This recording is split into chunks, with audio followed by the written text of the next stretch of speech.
Assalamualaikum and wishing you a very good day. So today, me and my group member will be making a video about our field study. So first, let's introduce my group member. My name is Muhammad Akmal bin Asri and this is my friend. My name is Muhammad Syarif bin Muhammad Sabuddin. And my name is Muhammad Arif bin Zahar. Okay, without further ado, let's go right into our video conclusion. Our field study focus on a crucial problem. Many smartphone users face issues with slow, inconsistent and unreliable fingerprint detection.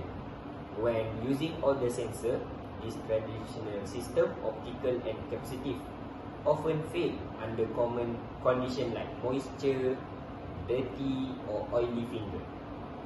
This unreliability impacts security, convenience and user trust in mobile smartphone. So, the Qualcomm 3D Sonic sensor Gen 2 provides a superior solution and making it the most suitable technology. This enhances the safety and efficiency, which are vital for sustainable cities and community. From ultimate security, the sensor uses ultrasonic wave to capture a detail of 3D map of the fingerprint, including ridges and pores. This 3D detection provides a significantly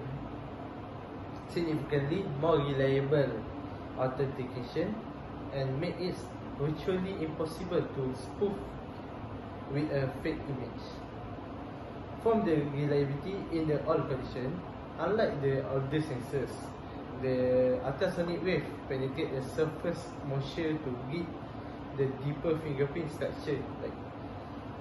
This gives a low failure rate and ensure a consistency recognition even when the fingers are wet, dirty and oily. So, Qualcomm ultrasonic 3D sensor has unmatched efficiency.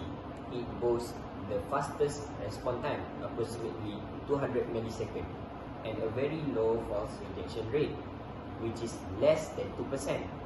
This speed and accuracy make daily transaction quicker and less frustrating. Sustainability impact. This robust, reliable performance help to reduce the frequency of sensor-related device repair, promoting the longevity of mobile device and reducing e-waste. Okay, for practical validation and fix-based, to validate this real-world improvement, we engage with Fixbase dan Berhad, which is a professional smartphone service center. Our interviews with their technician provided practical industry insight detailing how the ultrasonic sensor, which is overcomes common customer issue, is maintained through calibration and software updates to ensure long-term performance after servicing.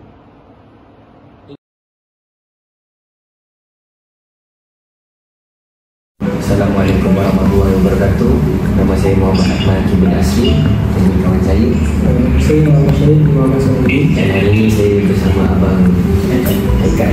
Dan untuk hari ini kita akan interview Abang Haikal pasal Qualcomm 3D Sonic fingerprint sensor. Okay, untuk soalan pertama, apa sebenarnya Qualcomm 3D Sonic fingerprint sensor ni?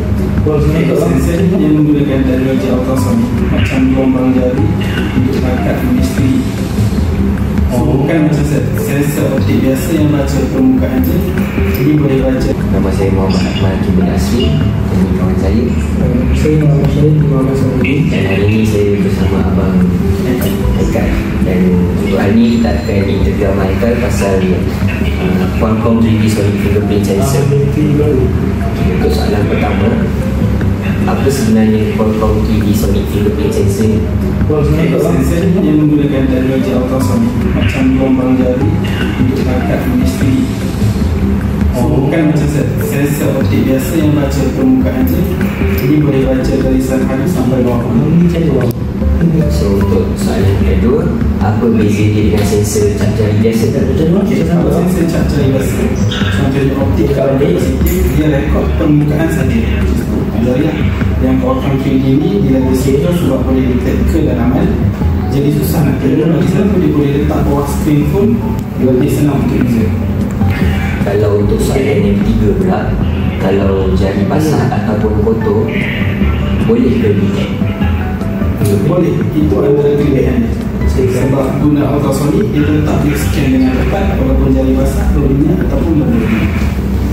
Okey, jadi soalan seterusnya, selalunya sensor ini digunakan dekat mana? Buat masa ni banyak guna dekat smartphone yang high-end lah, yang flagship, tapi nanti mungkin akan ada dekat laptop atau sistem selang tadi. Okey, soalan terakhir, apa kelebihan utama sensor ini? Okey, kelebihan dia lebih selamat, boleh perform dalam macam-macam keadaan dan boleh duduk bawah skrin. So user dapat dua-dua sekali, selamat dan senang. Okey, baik. Itu sahaja soalan dari kami. Terima kasih. Okey, sama-sama.